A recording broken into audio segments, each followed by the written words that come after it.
My name is Inspector John West. I was... Take your time, Mr. West. Deep breaths. You want a drink? Whiskey. Hold the rocks. Hold the rocks. Hilarious, Mr. West. Fuck you. My name is Inspector John West. I was the officer in command on the Party Hard killings. Can you describe to me exactly what the Party Hard killings were? They were a series of murders strung across the U.S. during the autumn break of 2000, exclusively taking place in and around house parties, rooftop parties, cruise parties, you name it. This guy was there, stabbing his way through the crowds. And what was the motive, Mr. West? This guy... he just wanted some peace and quiet.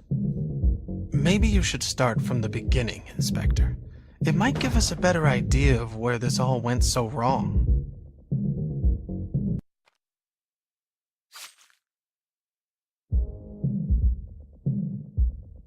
One of my officers responded to a call near North Beach. It was the end of April, so typically a bunch of the college kids in the area were getting hammered instead of prepping for their finals. If only the stupid bastards knew. You arrived at the scene after the assailant had fled, correct? A little after 3 a.m., yeah. Were you aware of his current mental state at the time, Mr. West? His mental state? His confusion, the blood dripping from his hands, like someone else was driving him forward, yet a bright light leading him onwards. I heard that bright light, as you so eloquently put it, was just a bunch of biker trash scumbags in search of lost souls. Guess he must have hitched a ride with them somehow. Perhaps it was when they realized that the party was already dead. Excuse the pun. Speaking of dead, wasn't your daughter Katie at that party, Mr. West? Seeing her blood zigzagging between those bathroom tiles, it was like a sledgehammer using my stomach as a welcome mat, drowning without water. Jesus. She was so messed up that I couldn't even ID the body.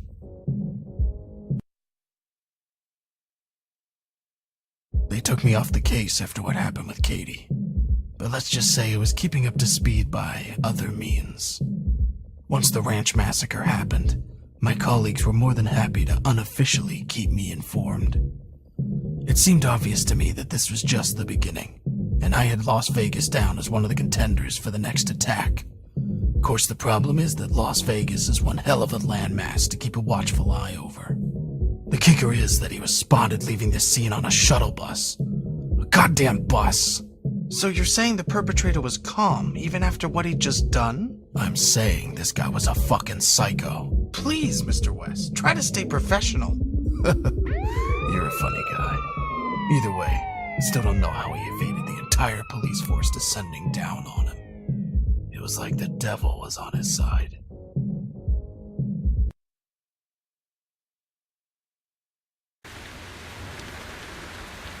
The Vegas killings were the ones that really threw this son of a bitch into the spotlight. That's when the papers started calling him the Party Hard Killer. 2 massacres in one night. He had the gall to stalk the streets with cops all around him, sectioning off the city, and he'd simply pick another spot to call his killing ground. But you know, Mr. West, the city, this living, breathing organism doused in lights and scars, it can really bring feelings bubbling up to the surface for some people. Is that so? Why a roof party then? It made no sense with his MO. On the contrary, Mr. West, I'd suggest it made perfect sense, being so close to the sky, yet behaving like worms. Perhaps he felt that those people simply deserved to be back in the dirt, where they belonged. And then, there was nothing. Months and months of goddamn nothing. Just frustrating goddamn silence. The shadow had swept through our lives and then hidden away like the yellow-bellied piece of shit that he is. Mr. West, please, let's stick to the facts. What do you think he was doing during this time? Damned if I know. Tell you what, though, those months dragged and dragged. The papers wanted names. There was severe public unease. The police force was a laughingstock.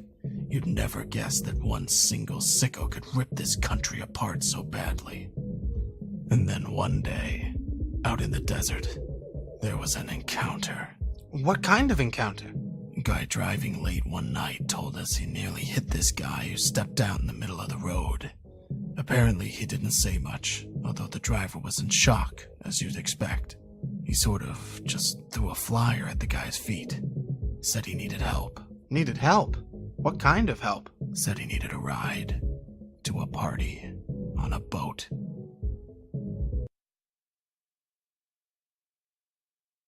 Ah, yes, I heard about the cruise liner disaster. Although I assume it wasn't the rushing water that killed those people, as the news had us believe. Sometimes it's easier to keep the people safe by shielding them from the truth. Yes, well, that's an interesting sentiment, although I'm guessing the people on that boat may have felt a bit shortchanged. Though while we're on the topic of truth, you were about to discover a truth of your own, am I right, Mr. West? The girl. Yes, the girl. Tell me about the girl, Mr. West. From what I understand, she'd been following him since he first began his descent to madness. Stalking him, perhaps? Label it what you want.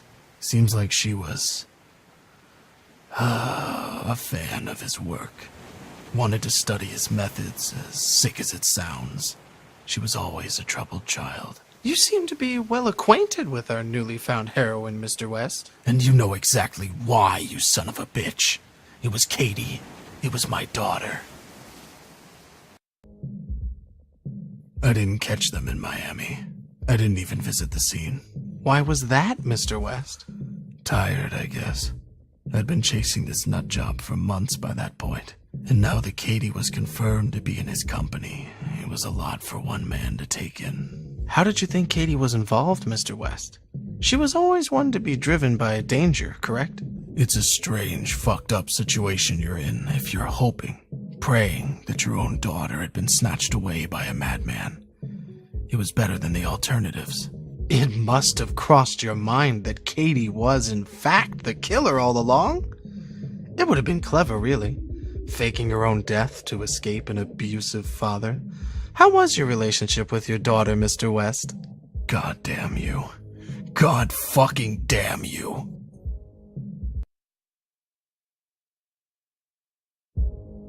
I finally caught them a few weeks later, out in the middle of nowhere. His car just pulled up onto a dirt path. What was he doing, Mr. West? I'd been staring at photos of Katie every night for the last month. The ink had started to run off where I'd been pressing the corners so tightly. What was he doing, Mr. West? He was admiring his handiwork. I wouldn't worry, Mr. West. The chances are it's what she wanted anyway. To be one of his works of art, so to speak. Fuck you. I was ready to put a bullet in the back of his head there and then. It would have been so easy, so satisfying. It was what he deserved. What changed your mind?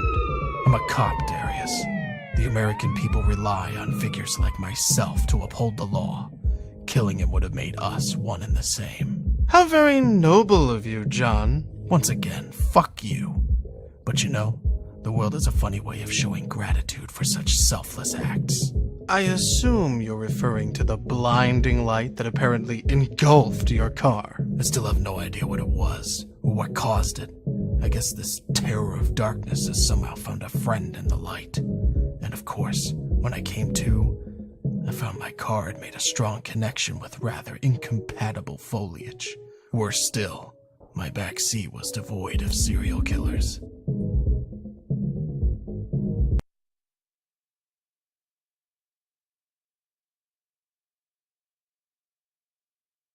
The descent, a violent maelstrom. Nature has a way of bringing the most devious of minds back down to earth. And shortly after the Sawmill Massacre, our psychopaths succumbed to the outdoors, of all things. Really now, Mr. West, can we stop with the cliched storytelling? This isn't a tale from Narnia. How could you possibly know his motivations for being in that wood? Perhaps he wanted to feel closer to nature. Perhaps he was tired of killing. Just maybe he wanted to feel closer to his victims. All I know is, when the cops turned up to search the surrounding areas, they turned up nothing. And this was a place right out in the middle of nowhere, so it wasn't like he could have gone far. There was only one possible explanation. He'd managed to hitch a ride out of there. You think he called the paramedics himself? Well, it makes sense, right? Splatter yourself with some of the blood at a mass murder scene and the medics aren't exactly going to be picky about who they pick up. He's breathing, so you get him to the wagon ASAP. Of course, this particular victim was breathing a little too well for his or their own good. I guess they may be adding a new phrase to the ambulance protocol handbook. Never give drugs to a psychopath. Kraft continued onwards for the next few weeks at pretty full force. As I understand it, his newfound experience with medicinal drugs really got him fired up, correct? He just became unrelenting, and the public were completely losing confidence in the police force. Well, no, they'd already lost all confidence. Now they were forming task forces and going out onto the streets themselves looking for him. He even had followers by this point. Groups of people who saw what he was doing as some kind of means to a human utopia. We just couldn't keep up with him.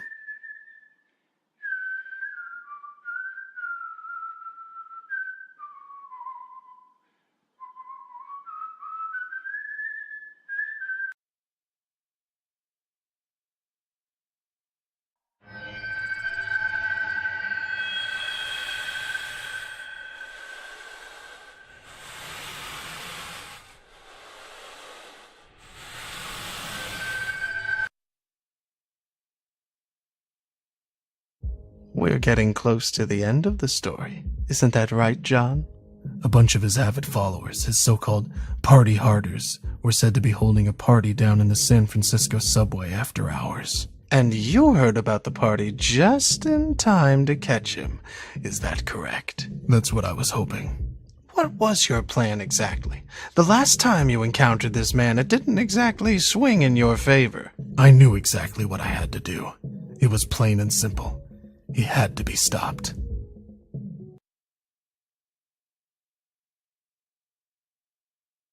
So, tell me, John, did you find what you were looking for down here? You fucking tell me, Darius. You know, John, we're not really that different, you and I.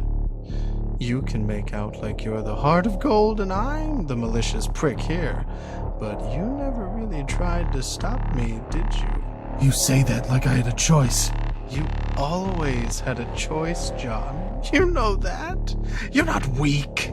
You allowed me to do these things, John, and now you want to justify it all to yourself. Wash your hands clean of any wrongdoing. I'm not like you. Come on, John. Sooner or later you're going to have to admit it to yourself. You enjoy the rush just as much as I do. The splatter, the silence. Do they really deserve this? John, look around you. The world is falling to shit. These people, they don't realize how good they've got it. We're doing them all a favor. John, you just spent the last half hour sat here trying to convince yourself what we're doing is wrong. What have you learnt? Someone needs to be thinking about the bigger picture, I guess. There you go, John. You get it now. Let it go. Come on, Darius. Let's go home.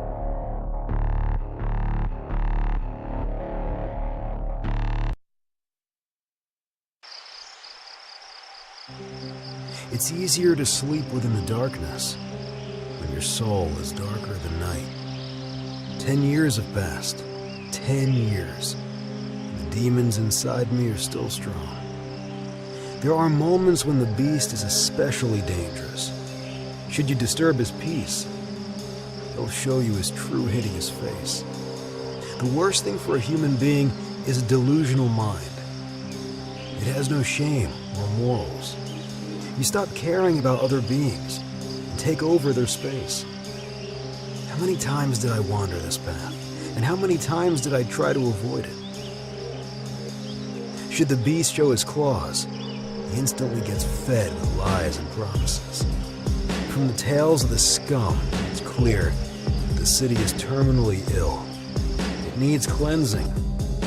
Candidly legalized and sheltered by the local authorities, the drug has consumed the city.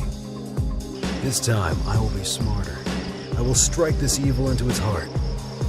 Let's see who partakes in such obscenity. What happens next?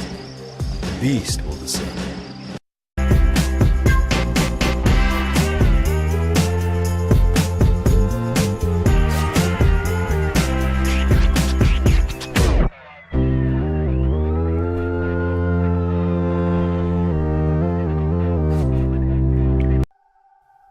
I wasn't surprised that these scumbags have cops on payroll. Dirty pigs. A hydra usually has several heads spitting venom. It made itself a nest in the city. They think they can break me. My mind is fractured. They think I've given up. Nothing but a shell is left. I could never call them model policemen, but now it's beyond comprehension. Vultures feasting in the corpse of what used to be a thriving city. The city is lost. It's spiraling into the abyss. Those who were supposed to protect it are responsible. They think they broke me. No. Now I know what to do. I'm on the righteous path, and they helped me see it. The city will be cleansed when the police chief's blood is dripping from the blade of my knife. The human in me is broken. There's no doubting that. This world has been sucking humanity out of me for a while now. The beast is only getting stronger.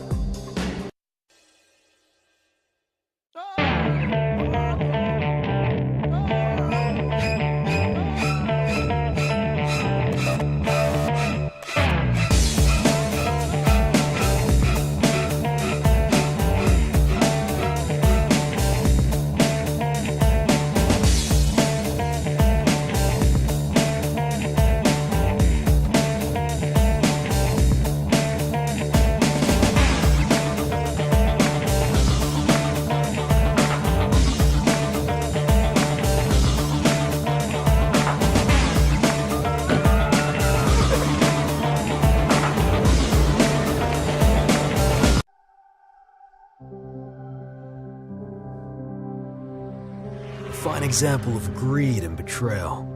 The police chief selling his loyalty to the highest bidder. He's taking me into the belly of the beast, to the center of the evil that consumed this city. People become very submissive once there's a blade scraping against their neck. I'll keep him by my side. He'll take me to his lackey. He should witness the fall of this rotten empire. I want to see the pain and despair in his eyes as everything crumbles down.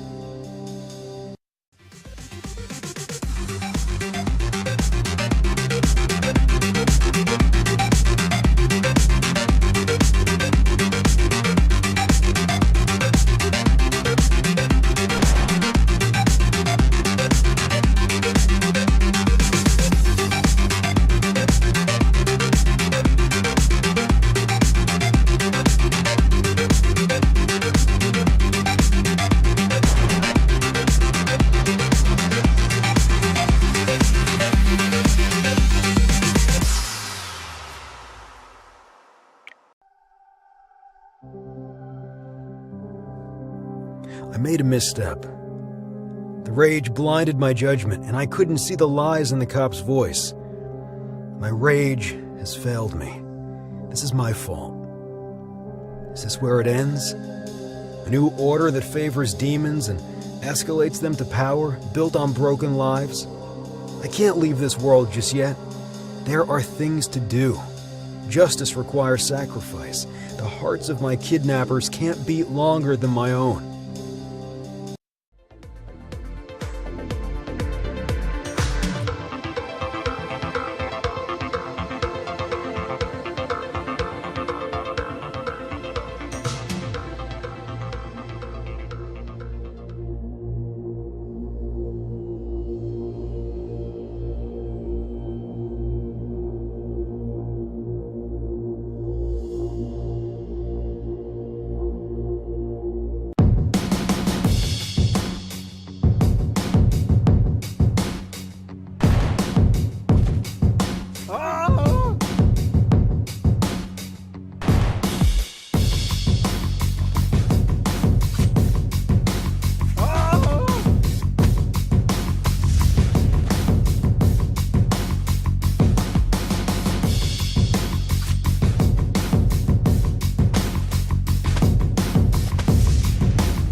This doesn't feel right.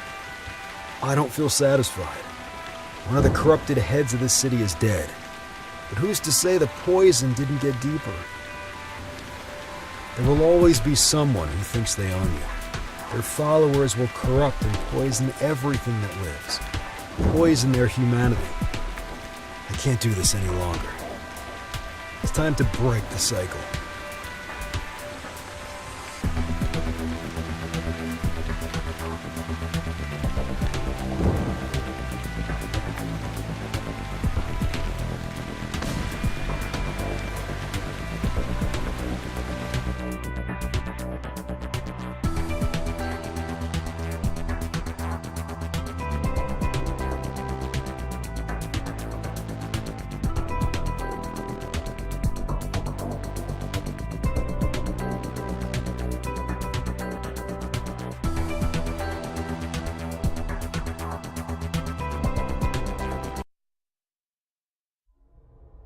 The night is dark.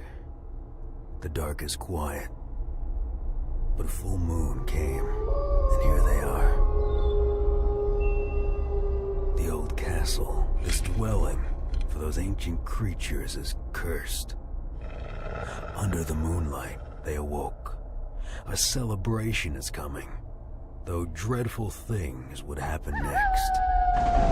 Is anyone willing to cease their existence? I don't think so. I'm the fear. I'm the shadow. I'm the blade. Their time is running out.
They're like rats in this city, drenched in cheap booze and filth. They just exist, wallowing in their pathetic ordure. Well, guess what? It's time to exterminate them.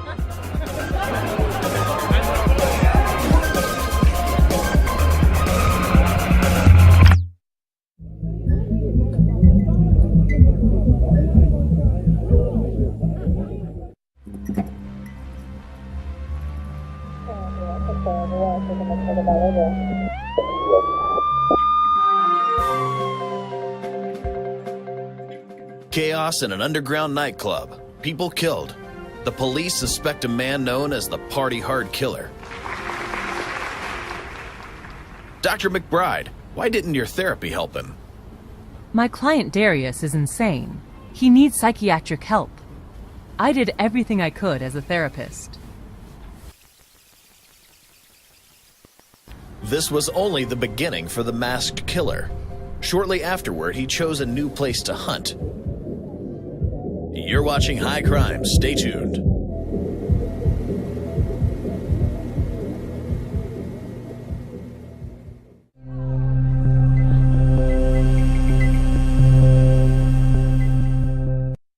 Bedlam at yet another party.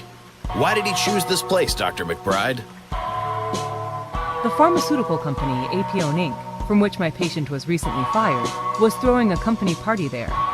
Who is he looking for? Darius had only one friend at work. His name was Archer. They said on the news he had been hospitalized the day before the party. That must be why Darius headed to the hospital.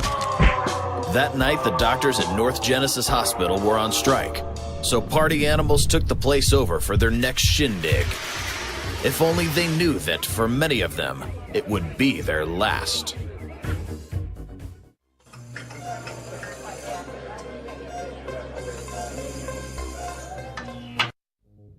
So the party hard killer and his friend Archer, what did they discuss at the hospital? They probably had a lot to say to each other about their boss, the foreman. Archer's accident could have caused Darius's paranoia to get worse. According to our sources, the killer's friend Archer was injured by a chemical leak at the factory. He was following the instructions of the corporation's CEO, a man known as the foreman. Tell us, Dr. McBride, what do you know of him? He was my patient's boss, the CEO of Apione Inc.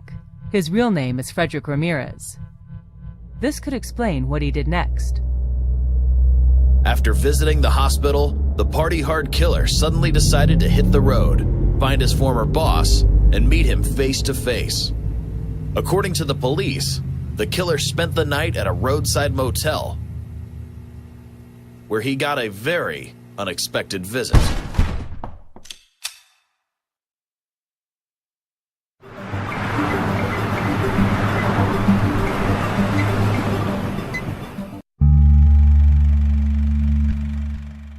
Dr. McBride, in your opinion, what were those thugs after?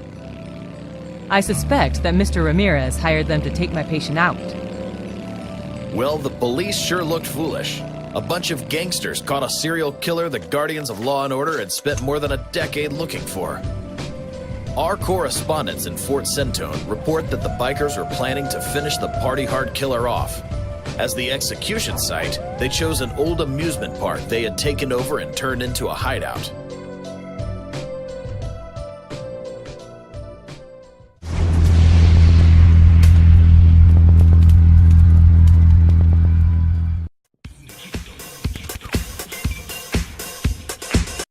How did the subject of today's show manage to take down a whole gang of armed bikers and resume his trip to Fort Centone?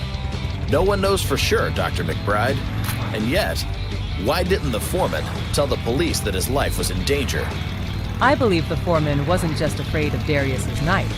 He was also afraid of what he might say. What do you mean? Until now, I thought Darius had made things up. He used to tell me that, under the direction of Mr. Ramirez, Apione illegally manufactures and distributes a drug called Rhino.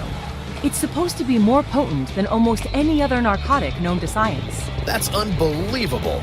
Darius is convinced that Rhino causes an extremely intense euphoria, as well as a physical addiction that is almost impossible to overcome. Our guest is claiming that the pharmaceutical giant Apione is allegedly one of the largest underground narcotics manufacturers in the country. Is this true, Dr. McBride? You said it, not me. You have no idea what kind of man he is, or how many lives he's ruined, including mine. It's enough.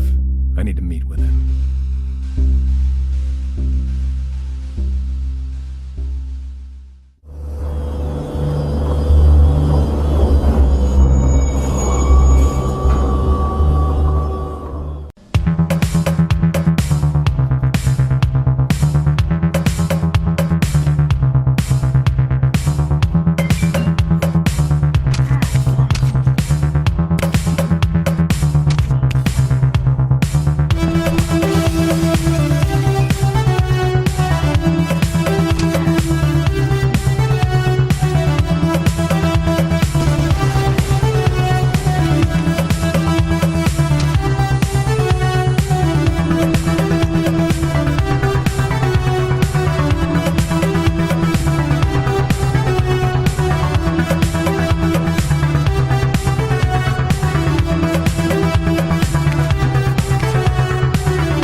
So, Evan, how do you like being a puppet?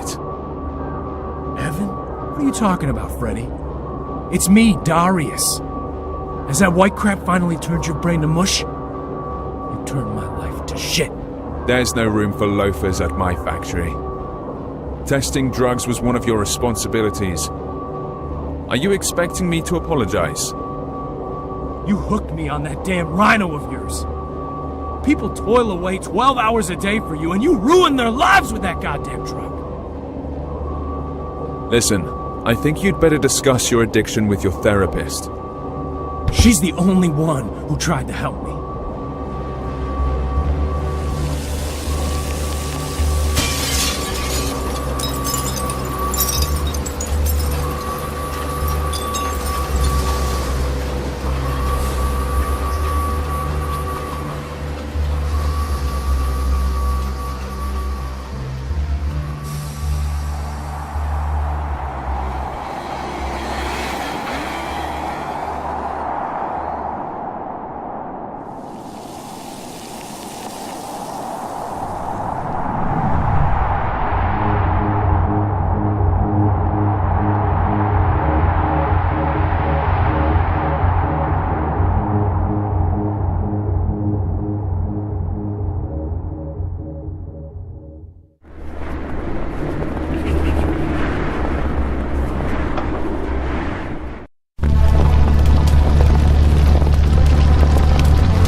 What the hell took you so long? Did you find her?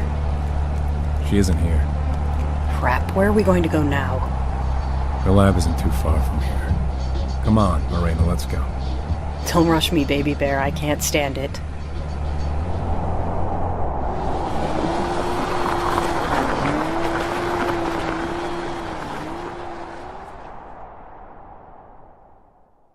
I've got to admit it, Anthony. I overlooked the moment when he met that girlfriend of his, Morena. Was she a bad influence on him, Dr. McBride? I was looking for someone to blame. I was tracking down ones I held responsible for my misery, acting blindly, feeling abandoned, dying of insomnia.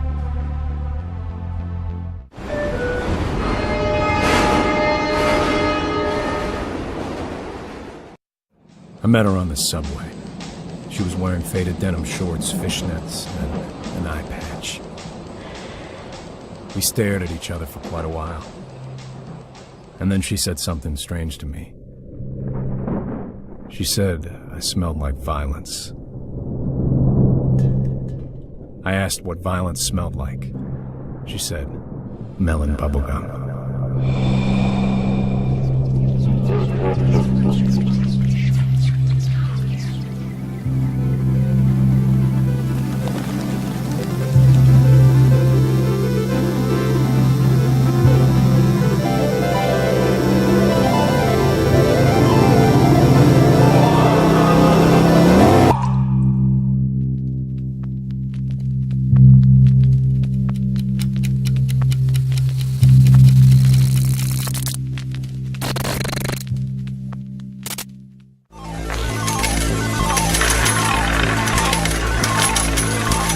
This city is filled with sorry excuses for human beings. Absurd caricatures. They need to be painted red. Except for her. I'm not touching her essence. But it's 3 a.m. already, and his glass needs to get red. One way or another.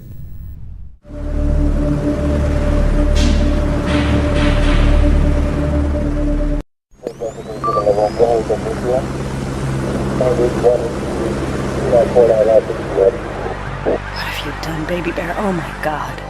I'm so tired. Shit. Come on, get up. The cops will be here soon.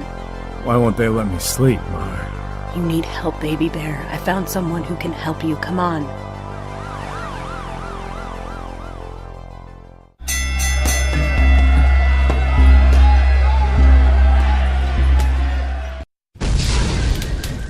We saw a silhouette.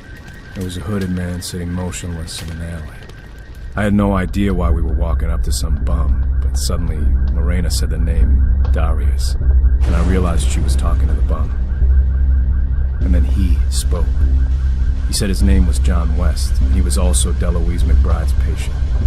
He didn't remember when he put on a mask, took a knife, and started stabbing people at parties. But he remembered some kind of drug McBride gave him, something that caused Darius to grow inside of him. He told us about a girl who meant everything to him, but ended up becoming just another victim for his inner Darius. After her death, he became aware that there were two different people inside of him, so he went into hiding for 10 long years, until the beast awoke and ordered him to wipe out the corrupt police. After John took the cops out, he finally broke the cycle and realized that his alter ego, the knife-wielding beast, Darius, was only there when McBride's drug was running through his veins. Who am I? What did she make me take? John gave us an address. That bitch has been testing her drug in an old hotel in the mountains. It's time for her to meet me, my Darius, and the blade of his knife.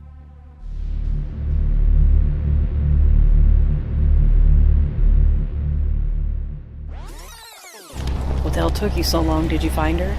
She isn't here. Crap, where are we going to go now? The lab isn't too far from here. Come on, Marina, let's go. Don't rush me, baby bear. I can't stand it.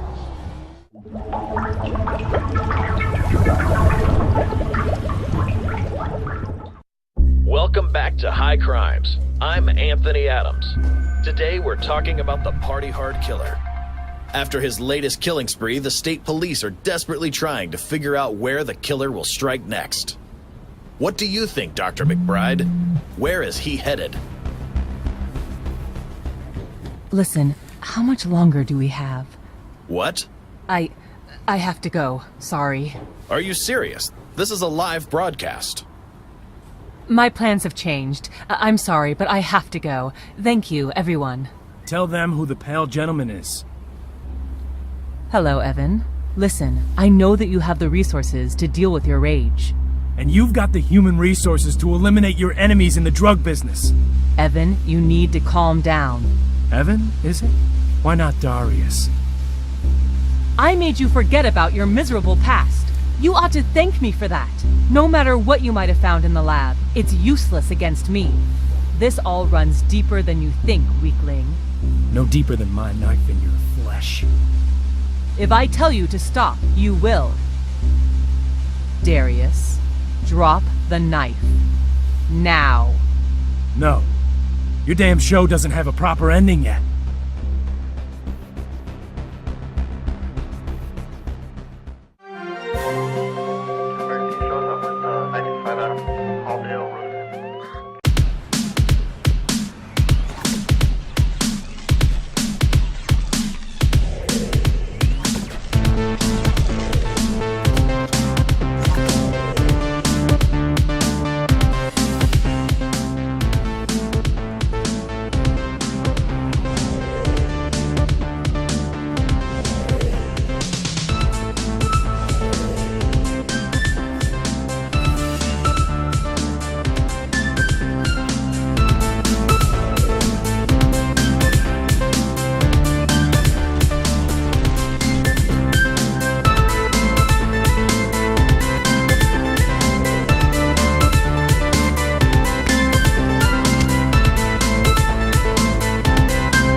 Sooner or later, everyone takes their masks off. Sometimes we put them on voluntarily, and sometimes we're forced to. But only once we get rid of them can our minds be free, even if our bodies are deprived of freedom. He was arrested during a live airing of the talk show High Crimes. The armed perpetrator broke into the studio and engaged in a conflict with the famous psychotherapist, Deloise McBride. However, the police arrived on the scene before anyone got hurt. Dr. McBride was also arrested on suspicion of manufacturing and distributing narcotics. Evidence of the therapist's involvement in a large drug ring was discovered earlier during the investigation. Both suspects are under guard and awaiting trial. What is the mind? Shifting sands that slowly yet inexorably drag each of us along. The more you resist, the more cruel and calculating this ravenous force becomes. And when you finally find yourself in the heavy darkness, blacker than oil, beneath the rank depths of your fears, deeds, and guises, that's when you hear the voice of the pale gentleman, wearing a chalk-white mask.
Get out of my circuits.